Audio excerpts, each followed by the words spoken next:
Be ready? Comments. Mr. Chairman, I am very much indebted to your invitation to me to speak to you this evening. I am deeply touched by your kind words, which I am sure reflects the sentiment of the people of this great country.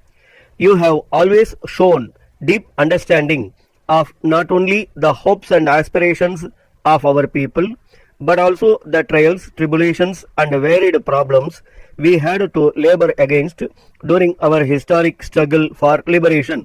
May I say, our movement for freedom took inspiration from the thoughts and deeds of some of your wonderful men.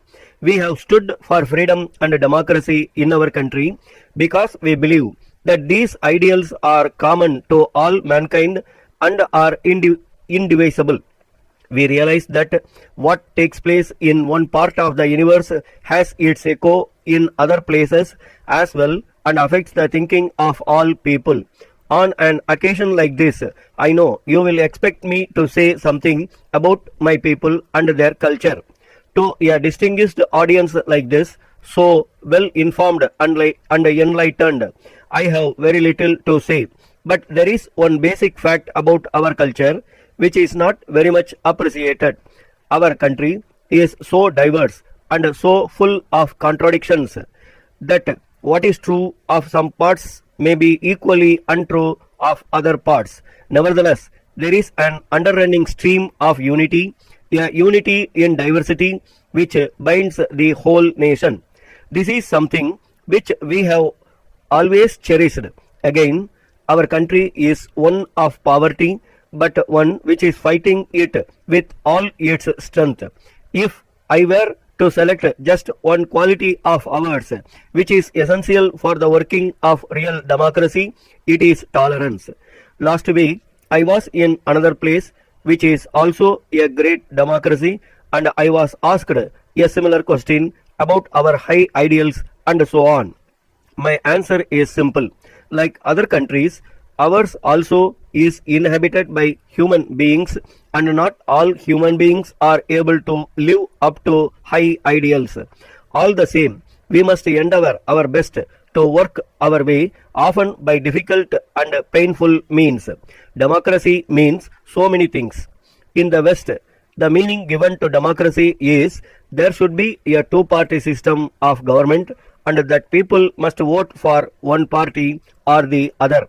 In our country, we are often told that because we have too many political parties, our democracy is not complete and that we must endeavor to evolve a two-party system.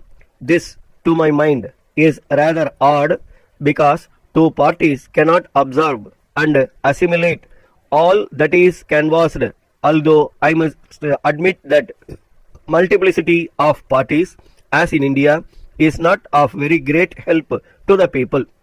Nevertheless, it is one phase in the process of evaluation, and I do not think that it affects the basic concept of democracy. India, by and large, has always remained a democratic nation. This sense of democracy, if I may use the expression, has derived from our heritage and tolerance, which is an old quality in Indian philosophy and in our own way of life. It is up to us all to foster and sustain this spirit. I have mentioned about the quality of tolerance, which is the hallmark of any culture. We have wedded ourselves to the democratic way of life.